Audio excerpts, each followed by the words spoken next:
Miss Buell is leaving for Children's Church. Anybody who wants to go back there, they're probably going to be having some early or pre-Christmas fun. Turn with me in your Bibles today to the book of the Gospel of John. Carter, if you bring up the Power Bible, John's Gospel, chapter 1.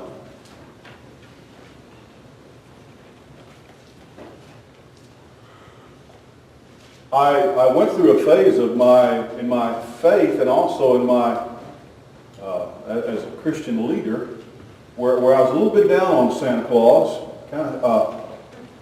and I've changed a lot. I like Santa now; he's all right, and I don't throw rocks at Santa anymore.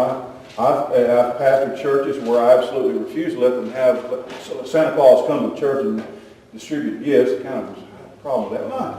But Danny and I, when we were growing up, our parents were very generous to us during Christmas time, but we never had Jesus in the manger and the wise men and the shepherds and that whole thing, and the angels. We had Santa Claus and Rudolph. They really went all out for Christmas because they had been raised to be came from a very poor environment, a very poor home, and it seemed to be very, very important to them to be lavish and go overboard, really, at Christmas time. They always did that. And they continued to do that to the time till they left. So even when my mom was unable to go shopping and things like that, this will be our first Christmas without her. But she always made sure that each and every one of us got a present from her, and she figured out a way to do that. So I appreciate my parents.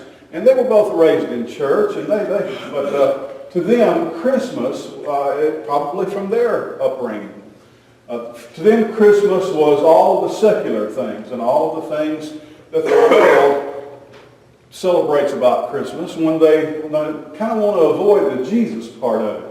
But Jesus is so hard to avoid at Christmas time, and a lot of times people say, well, they're trying to take Christ out of Christmas. Listen, don't get all bent out of shape about that. People around the world talk more about Jesus and the Christmas story during Christmas time than at any other time in the year. And because of social media and because of all the different ways of communication, Christmas is talked about and celebrated. I'm sure that atheists and people who don't believe in God, don't believe in Jesus, are not Christians or don't accept the Christian faith. They probably think Jesus is being thrown at them more than ever before. So nobody's taking Christ out of Christmas. I don't care how many manger scenes they put the manger scene down at the courthouse square anymore, or they're using Xmas instead of Christmas. Don't worry about that. Thank God there's more people talking about Jesus, even if you don't want to.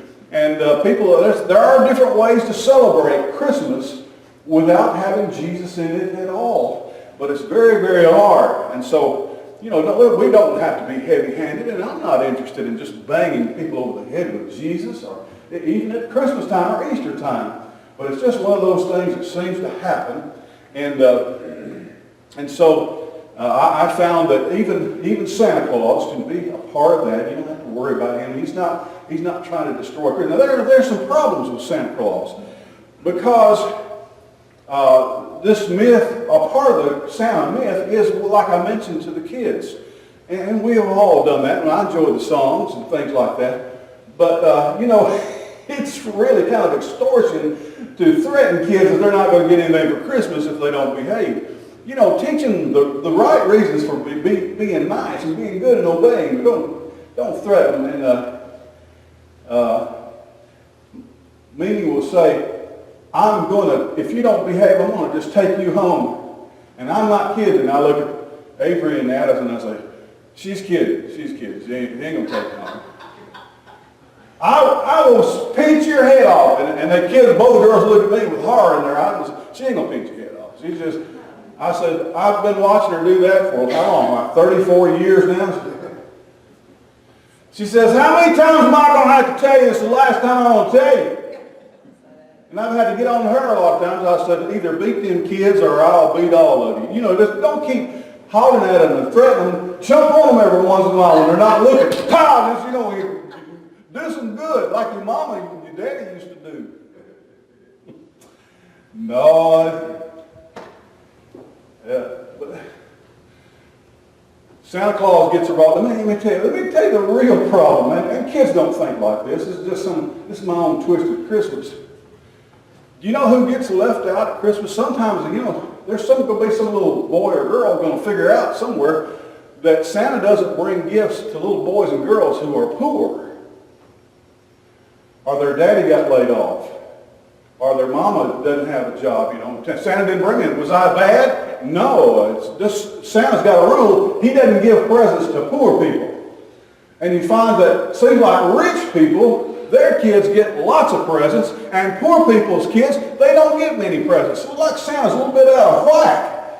And I thought it was all about being naughty or nice, but it seems to be that the more money you have, the more Santa brings you. Well, that's the problem with Santa. You just need to kind of avoid that conversation if you can. Also, about Santa going all around the world. Now, you've seen these figurines and this artwork about the way Santa looks differently all around the world. Well, listen, if there is a kind of a Chinese Santa, it's not because Chinese people celebrate Christmas. There are billions of Chinese people, and unless they're Christian, they don't celebrate Christmas. So when Santa's riding his sleigh all around the world, he don't go visit all them Chinese people unless they're Christian and they got their own looking Santa. Santa doesn't take gifts to Muslims. He just don't. He just doesn't. If you're a Buddhist, Santa's not coming to your house. And if you're Jewish, you're not getting anything for Christmas. You might get something for Hanukkah, but it's probably just going to be a dreidel or something, and you probably don't even know what that is. It's a top. You spin it. It sounds like a lot of fun, but not as much fun as Christmas. So, no, Santa, there's even lots of Christians that Santa doesn't pay attention to. I got some friends who are Jehovah's Witnesses. Santa does not go to their house. I have some friends who are Mormons. Santa does not bring them presents either. So Santa's got some real problems and some real issues. It's not like he goes to all the good little boys and girls around the world. He only visits Christians. So now there are many, many people who are not Christians, and they have presents and gifts, but it's not really Christmas. It's just an excuse to give each other presents. But almost anything you're going to believe in, anything you're going to think about or make a part of your life, there are ups and downs to it, there are ins and outs, and there are difficulties with it. Now, the story of Jesus is told especially in the Bible in 4 particular books. They're called the Gospels. The word gospel means good news. You see, when the angels came, they said, we're bringing you good tidings, or glad tidings, which will be of great joy to all people. So the word good tidings, or glad tidings, is the word euangelistexis, or euangelizomai. I'll get that Z in there. But it means good news. That's what the gospel is. The books in the New Testament of Matthew, Mark, Luke, and John, we call those 4 books of the Bible the Gospels. They are like little small biographies of Jesus. Matthew was one of Jesus' 12 disciples. He was later one of the apostles. Matthew. He was a tax collector, and he was a Republican. But, Matthew. And then there was Mark. We don't really know, unless he was possibly John Mark, who was a young man who traveled some with Paul and Barnabas, possibly. But he's not mentioned, he possibly referred to, but not mentioned by name in the 4 Gospels. Mark was not an apostle of Jesus, and he didn't follow Jesus when Jesus was in his earthly ministry. That's Mark, the 2nd Gospel. The Gospel of Mark was probably the first gospel written. It's the shortest, and it's really kind of to the point. It kind of gets right to it. Luke didn't know Jesus when Jesus was here on the earth. Luke was a traveling companion of the Apostle Paul. But Luke was never an apostle. And then there's John. And that book is attributed to the Apostle John. The Bible says he's the disciple whom Jesus loved. But that's who the writer of the Gospel of John calls that person. So Matthew, Mark, Luke, and John. Now Matthew tells us the Christmas story. He probably learned about it from Mary, the mother of Jesus. Mark does not have the Christmas story. He probably never heard it. He didn't know it. You know the story about Jesus' birthday, but Mark probably never heard it in his whole life. Didn't know about it unless he met Mary or someone that was a member of Jesus' family. Luke also gives the gospel story. We don't have any idea, but Luke tells us that he's an investigator, that he studied this up. He said, I want to let you know that I did a lot of research on this. It tells you in the introduction to his book. And so he figured it out. He tracked it down. He did the research. You can get it from Paul. He may have met Mary too, the mother of Jesus. Mary kind of disappears off the scene after Jesus goes back into heaven. Now, while Jesus was on the cross, he looked down while he was dying on the cross, and there was his mother, and there was the Apostle John. He was very young. And I'm not going to go into the whole story there, but he talked to both of them from the cross. And he kind of said, this is what he said in my words. John, I want you to treat my mother like she was your mother. And mother, he's going to take my place as your son. So he's making arrangements for someone to take care of his mother. And so we don't know how that happened or how that was worked out, but John probably took care of the mother of Jesus. But she just kind of vanishes from the scene of the story of the early church after Jesus is gone. Her ministry was about him, and it was not about being a great church leader, and even though she's one of our great heroes of our faith. So Matthew and Luke tell us a little bit about the story of the birth of Jesus. Now, I've chosen to look here at John's gospel. John, though he probably took care of Jesus' mother for a while until she passed away, went to heaven. He probably knew the story of Jesus' birth and the facts about it. But when he writes his gospel story about Jesus, he doesn't include the story. He goes back farther. Let's look here at chapter 1 in the Gospel of John, verse 1. He says, in the beginning. He starts his gospel in the very same way that the book of Genesis starts. Remember when the law was telling us about how God created the heavens and the earth? In the beginning, God created the heavens and the earth. In the beginning was the Word, he says, and the Word was with God, and the Word was God. We don't know until chapter 1, verse 14, that he's describing Jesus as the Word of God. And he's talking about Jesus. Jesus was in the beginning, he was with God, and he was God. The same was in the beginning with God. He says, I want you to know, in my telling of the Christmas story, that when Jesus was born in the manger in Bethlehem, that's not when he began. That's not when God didn't create a son. It's not when he had a son. John is here saying that's when Jesus took on the form of a human being. Paul talks a little bit more about this. He took on human flesh. You see, God is not a human being. He's not a man. He's not a woman. God is not human. But he has the ability to take on a human form, and that's what he did on Christmas. As a matter of fact, the gospel writer said that one of the names that Jesus was given was Emmanuel. It means God with us. God with us. So he says, I want you to know that there's always been a Jesus. I didn't know that. When I became a Christian, and it was a long time I was a Christian, I thought there was this God like forever and ever and ever, and then all of a sudden, poof, there was Jesus. But no, he says, in the beginning. The same was in the beginning with God. All things were made by him, and without him was not anything made that was made. That's a funny way of saying, see that right there? Jesus made that. See that? See that? See that? Jesus made it. No, there wasn't anything that was made that wasn't made by him. In him was life, and the life was the light of men. The light shines in darkness, and the darkness comprehended it not. I believe that John knew the story about the star of Bethlehem and about the wise men following the star. And he says, let me tell you a little bit about the light. The light in this story didn't come from a star. In him was life, and the life was the light of men. The light shines in darkness, and the darkness comprehends it not. You see, in this struggle or this battle, and it's really not a struggle or a battle, We think here's God and here's all the devil and his crew, and they're like that. That's not it at all. Well, the devil's so far way down here, God's so far up here.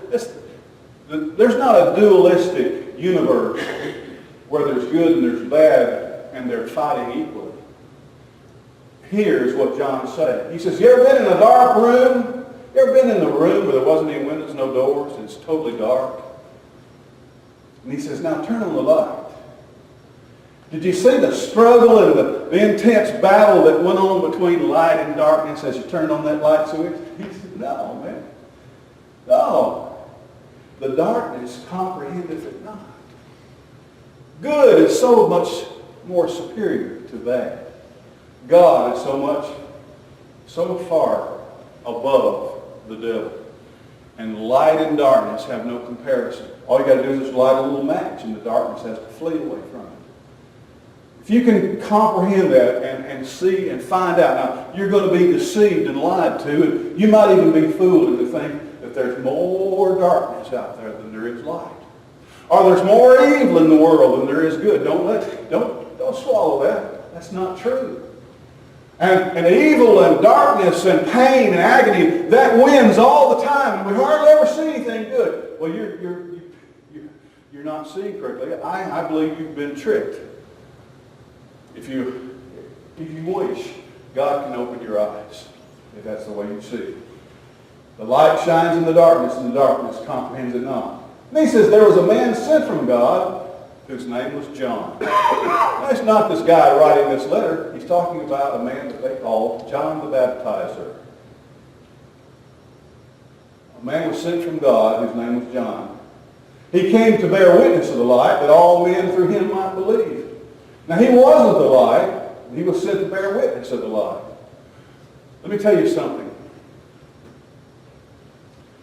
If you follow Jesus, if you know Jesus, if you believe in Jesus and you're doing everything humanly possible to make Jesus Lord of your life, sometimes people are going to think you're Jesus. They're going to think there's something about Jesus about you. Now, if you're never mistaken for that, I've gone when I've been out visiting, knock on somebody's door, a little boy come to the door and say, "Mama, it's God." She said, "Well, see me at church every once in a while, but it's Jesus. He wants to come in." Well, I'm not God, and I'm not Jesus. I'm a far stretch, actually. But when they saw John the Baptist, they said, "Well, he must be the one God is sending." And John had to just very, very forcefully say, "No, I'm not him." And there have been times when people say, "Oh, pastor," and I say, "Yeah, well, I'm a pastor, but let me tell you about who's really important." I've walked into a hospital room before, and people just light up, or preachers come to see them. I say, "Huh? God's been here. The God that created the whole universe been here with you the whole time. Don't get all happy and excited just because your pastor came to see you. Because sometimes I might forget to come see you if you get sick. You get a sore toe, I might not even pray for you. I might let you down." But sometimes I'd ask John, should we look at you and hope and just wish that you're our answer? You have what we... And John would say, No, I'm not even worthy to take his shoes off. He was not the light, but he was sent to bear witness of the light. And that was the true light, which lights every man that comes into the world. He was in the world. Now look at this very carefully. He was in the world, Jesus. And the world was made by him. And the world knew not. He was in the world. And the world was made by him. And the world knew him not. Take verse 10 at the top of the page there, Carter. The other Andy. Look at verse 11. He came into his own, and his own received him not. Leave it right there. Verse 11 says, he came into his own, and his own received him not. Let me say something. I want you just to register with you. All that up to here was just kind of like getting into the message. Here's the message right here.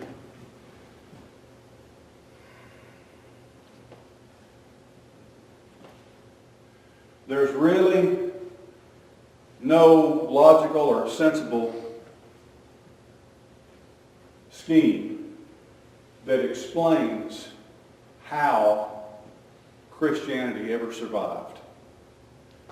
That anybody, there's no explanation that makes any sense as to why how the Christmas story ever got told to another person, that it had ever survived, the story of Jesus. There's no sociological or social examination. There's no anthropological view that says, oh, that Jesus was born and he was such a cute baby that it just almost immediately people came to go ooh, ooh, ooh, and giggly at him, and he was coming to say, no. The shepherds came. They took him to the temple in Jerusalem on his 8th day to perform a ritual there at the temple, and Simeon and Anna came out and they made goo-goo eyes over him. A little while later, the wise men showed up, but after those things that we celebrate at Christmas time, Jesus just vanishes into obscurity. He just falls off the map. We don't hear another word about Jesus in the Gospels or in the Bible until he's 12 years old, and then that's just a little story. He does a little story about his parents accidentally leaving him in Jerusalem and having to go back and find him. That's just a little bitty story. It's one of my favorite stories. But from the time that Jesus is born till he's 12 years old, zip, not a nothing, not a whisper. And then from the time that he's 12 until the time that he's around 30 years of age, not a peep. It's not like he was born and something began to grow and something began to build and things began to happen and it started getting larger and it started getting out of control and no, none of that. As a matter of fact, very shortly after we see him there at 8 days old, they have to run away. Do you know where they ran away to? They went to Egypt. And nobody there knew, hey, I'm Joseph. Yeah, who cares? I'm Mary. Mary who? Where? And they couldn't even speak Egyptian. I don't even know if I can walk like an Egyptian. I can do that for you if you want me to. Okay. See me after church. Only you old people know that reference at all. And not the real old people, just the moderately old people right there in the middle. Walk like an Egyptian. Well, anyway, they went to Egypt and just dropped off the face of the planet. Just disappeared. It's not like a story of Jesus that they started singing away on manger. When Jesus turned 1 year old, he didn't even have any cake. There wasn't any candles. They didn't sing happy birthday to Jesus on his first birthday or second or third. You know what I think? I think Mary and Joseph just started keeping house and working, doing stuff, telling Jesus, no singing at the table. Don't be running with scissors. Don't hold your face like that. It'll freeze you. You'll look like that the whole lot. And I think that they just, and every once in a while Joseph would say, I was having a dream the other night. I kind of dreamed that there was a star and angels. And Mary said, no, it really happened. And Joseph said, get out of here. He said, no, really? Jesus? You mean our Jesus? Yeah. You see, nobody was looking for Jesus. Nobody was expecting Jesus. Now, they were looking for the Messiah. Messiah had big old muscles and a sword and a crown. And he rode a big white Messiah. All the Jewish people were looking for the Messiah. When he comes, he's going to kick everybody's hind end in the Roman Empire. He's going to free us from slavery. Yeah, they were all expecting the Messiah, and he's going to come down here, and he's going to take all the Jewish people and give them back their freedom and their liberty and their homeland, And the Jewish people were going to rule the whole world, the Messiah, but they weren't looking for Jesus. They weren't waiting for a baby.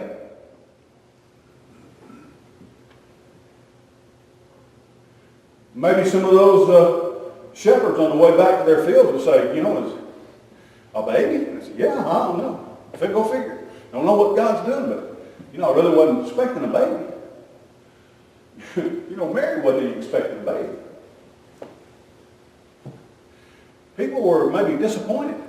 Now, Simeon and Anna, that old couple that saw him when he was 8 days old, they just evidently, they were really locked in. They were really mature and just really on the beam. They were close to God. They got every bit of it. There he is. When they saw him, when he went off, when Mary opened the door with Jesus, they knew it was him, and they knew he was everything that God wanted him to be. The whole rest of Jesus' life, people would say, ain't he the son of that carpenter guy from down in Nazareth? And his mother Mary, he got some brothers and sisters? You mean that guy? That's what Jesus got all the rest of the time. And no, they were disappointed. Andrew went over to find Nathanael here in this very gospel. He said, we have found him. Went to tell Nathanael, we have found him. Messiah, I found him. He's from Nazareth. And Nathanael said, what? He said, has any good thing ever come out of Nazareth? You got to be kidding. That's where all the trailer parks are. In Nazareth, there are still archaeological digs. They're still uncovering trailers, mobile homes over there today. And that's what Nathanael said. You got to be. You found the Messiah, and he's from Nazareth. Okay. There's only one thing that could change Nathanael's mind. You know what it was? He met Jesus. He met Jesus. That's the only thing that will ever change anybody's mind. You're not going to change anybody's mind. Nobody's going to look at you or me and say, hey.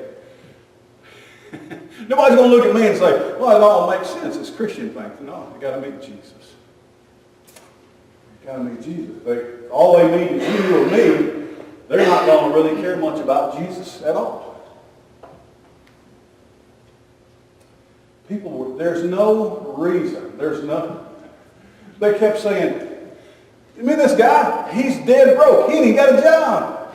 He wears the same clothes every day. Got the same sandals. He's poor. And he don't have nothing. And he's never been to our best schools or our rabbinical schools. He's from Galilee. Everybody was disappointed in Jesus. Let's look at Jesus. You know what Isaiah says about Jesus before Jesus ever? He says, when you look at the one that God sent him, you wouldn't say, well, I wish I was as good looking as him. That's what Isaiah says. There's no comeliness, there's no favor. When you look at Jesus, you wouldn't say, man, what a good looking guy. He says he was going to be real forgettable in the looks department. That's kind of like my paraphrase of what Isaiah said in the 53rd chapter. People were disappointed in Jesus. Do you believe that the Christian movement, the Christian faith, the Jesus movement, do you think it just began they saw the miracles, they heard his teaching? They thought that Jesus was irreverent. He didn't trust in or believe or follow any of their traditions. There's a lot of things he did on the Sabbath that they thought were an abomination. They thought that Jesus was come to destroy Judaism. They accused Jesus of being a heretic. Ultimately, this is what they did to him. They killed him. Ultimately, they said, well, let's kill him. And do you think that this movement, this story about Jesus, is something that just started building up from Christmas and just got bigger, and then and that is why it now covers the whole world and there are Christians everywhere? No, you read in the book of Acts, the history book of the church. Do you know how many followers Jesus had after he left? It does talk about multitudes went to check him out. Big crowds came out to hear him preach. There wasn't anything else to do. Jesus was a celebrity, yes. But those same people who came out to see him do miraculous things are the same ones who were shouting, "Crucify him," in the hall of Pilate. The same people who had laid down palm branches on Palm Sunday were the same ones that were cheering for Pilate to nail him to the cross. Do you know how many people were left after Jesus died? Luke tells us that there were 120. Do you believe that Christianity has started to swell and either based upon truth or lies, mythology or storytelling or exaggeration? All of a sudden it just started. No, Christians were chased and hunted by people like Saul of Tarsus, and they were imprisoned, and they were crucified, and they were beheaded, and they were speared and sawn asunder because it was illegal to be a Christian. Friends, there is not anything that you can look at in this Jesus story and put your finger on it and says, "Oh yeah, that's why it all got out of hand and grew to be so big. That's why there's so many churches around the world. That's why we celebrate Christmas." You can't point at anything in the story and say, "Oh yeah, it kind of took off from there." There's not anything.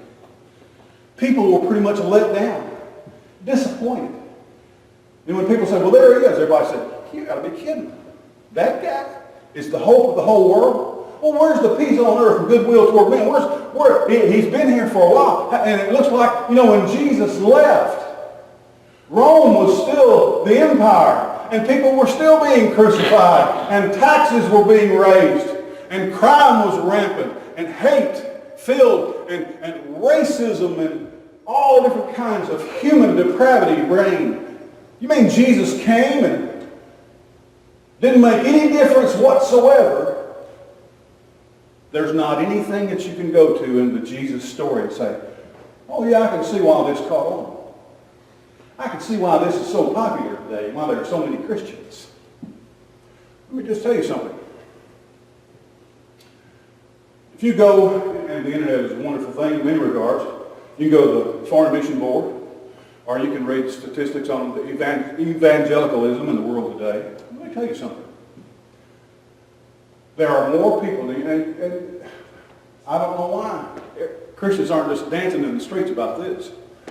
There are more churches being planted, more churches being created everywhere in the world today, right now, than have ever been created or started or founded in the history of the church. More churches growing everywhere. People say, "Well, pretty soon you're going to hear this. Pretty soon there's going to be more Muslims than there are Christians." No, they're not. They're just not. There's never going to be more Muslims in the world than there are Christians. All you have to do is read the statistics. All you have to do is do a little bit of research, and you'll find out that there are more people coming to Christ, more people being saved in the world today than have ever been saved at one time in all the history of the church. God is doing greater things, and more people are learning about Jesus and hearing about Jesus and believing in Jesus than ever before. Now, in the last 3 or 4 months, I have a good friend who lives in China, but I also follow China on a lot of different fronts. In China, they started burning down churches, and they started closing up and telling Christians they can't meet there. They've been confiscating their property. They've been imprisoning pastors. Oh, that's bad. Do you ever watch that on Roy Clark and Archie Campbell? He said, "Oh, that's bad." And Archie said, "No, that's good." And then he'd say, "Oh, that's good." And Archie said, "No, that's bad." That's a funny bit. They did it 1,000 times, but it was funny every time. Well, y'all ain't big hee-haw fans? Come on, get with it. Get with it. Get on YouTube. Get your education that's where it belongs. Don't go through life ignorant.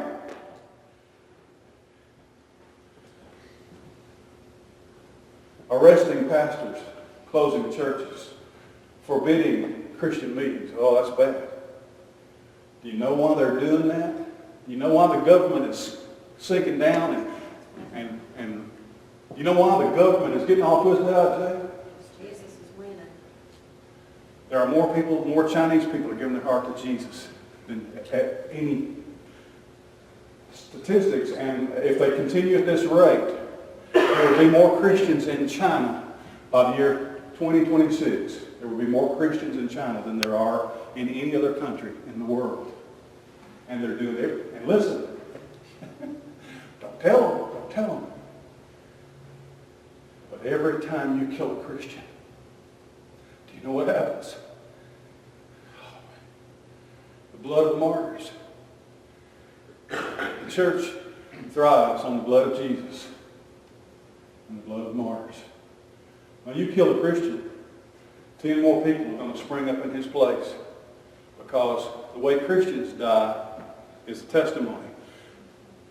Do you know that in the Greek New Testament, the Greek word for martyr, martyrios, the Greek word for martyr is also the same Greek word that is often translated witness. Witness.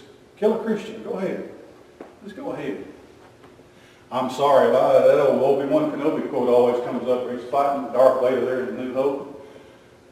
And Obi-Wan looks at Darth Vader and he says, "Strike me down, and I'll become more powerful than you can imagine." You know what Satan's greatest mistake was?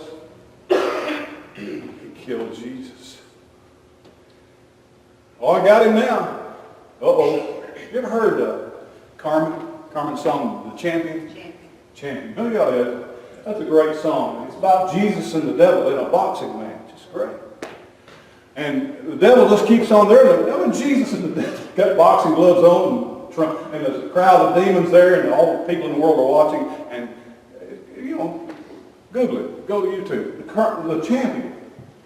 I can't pronounce Carmen's last name, but everybody just knows everybody's first name anyway.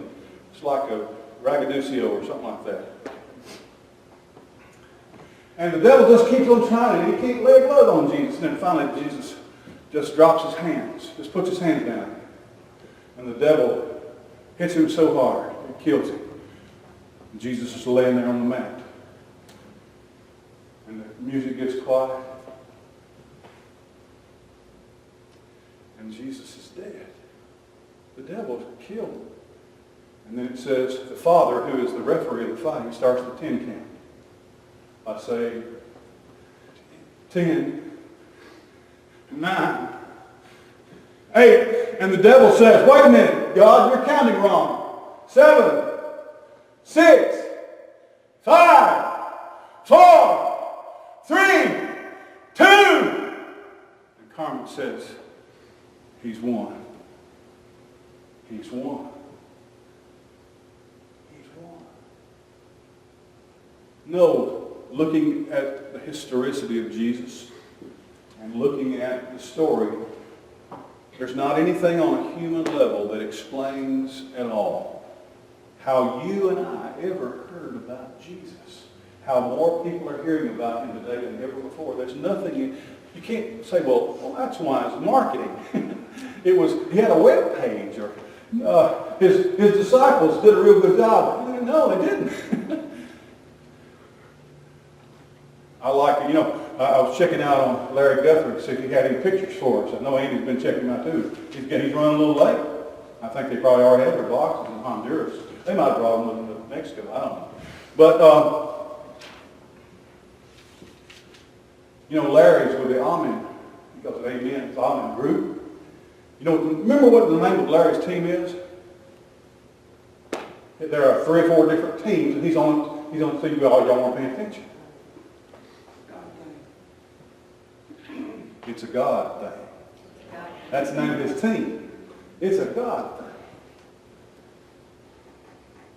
Christmas is a God thing. It's not some kind of social or societal or cultural movement or even a religious movement that kind of got going and snowballed. There's no evidence of that at all. Every reason you can think about it had every reason against anybody ever hearing this story. That we would never sing "Away in the Manger." Nobody would ever hear it. How can it be possible? You know, as soon as the king of the Jews found out that he'd been born, he sent his armies to all over Judea to kill everybody, every child from 2 years old and under. How did Christianity survive? How did Jesus survive? How did the story of Jesus survive? It's because it's a God thing. It's unstoppable. The story of Christmas. Listen, when you hear someone that's saying, well, they passed a law that we can't have the manger in the mall anymore, or we can't say Merry Christmas on the radio no more, or someone says, no, we can't say Jesus in our prayer anymore. Don't worry about any of that. Don't fight that. Don't get upset. God cannot be stopped. The story of Jesus is unstoppable. It can't be outlawed. It can't be burnt out or crucified. It can't be knocked down. It can't be explained away. It's the most powerful story that's ever been told. And nothing can stop it. Not a thing. When you hear all these people say, let's try to put Christ back at Christmas. You can't stop God. You can't hinder God. Your arms are too short to box with God. Don't go ahead and try to stop Christmas. There's not a Grinch in the world that knows how to keep Jesus from being a King of Kings and Lord of Lords. Do you know him? Let's look at verse 12. He came into his own, and his own received him not. Verse 12 says, but as many as received him, to them gave he power to become the sons of God, sons and daughters of God. Even to those who just believe on his name. Would you bow your heads for just a moment, please? Every head bowed and every eye closed. Have you ever received Jesus? I'm not talking about becoming a church member, about walking an aisle or shaking a hand. I'm not talking about becoming religious or Baptist. Jesus is a real person. He died and he rose again. He's alive today. And I don't know how you celebrate his birthday, but have you celebrated the fact that he came to be your Savior and wants to be your Lord? You know what it means to receive him? John tells you there in verse 12, by believing on him. Well, Jesus, I want to believe in you. I do believe in you. Right now, if you've never received Christ, if you've never given your life to him, you can do it right now in the privacy of your heart. You don't have to talk to me and have any kind of special Christian ritual or ceremony. We don't have to say any magical Christian words over you, and there's not any formula you need to follow. But right now, if you know that the one who's being celebrated in this season, that you don't have a relationship with him, you can. You can know him as he knows you. All you have to do is find some way in your heart this very moment of saying yes to him. Invite him in. Give him your life. However you say it, think it, or do it. If you can express those thoughts and you want to right now, he can hear them when he has.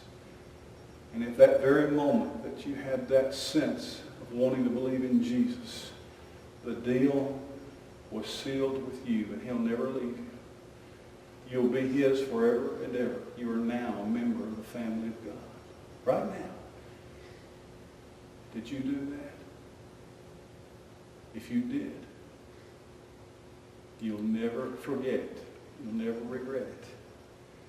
It is something that's a part of you that is so much bigger than anything you've ever imagined. No, Jesus didn't come to stop all the wars and feed all the hungry and clothe all the naked and solve all the world's problems. He came for you. All that other stuff will just sort itself out. You give yourself to him. He won't solve all of your problems. He won't answer all your prayers. He won't give you everything you want or your heart's desire. But you'll have him. And that means more than anything. It has changed all of history. It'll change you too. Father, thank you for your goodness, for your grace, and for this privilege of celebrating Christmas. Pray in your name. Amen. Brother Danny, what's our hymn of invitation today? 191. For 191 in your hymnal, would you turn there? Let's stand and sing. I'm standing here. We invite you to act on what you've heard or what God has said to your heart today. But I want to be here. I pray with you, pray for you if you need my help. I'll be willing to stay after church. But right now, do you need to do business with God today?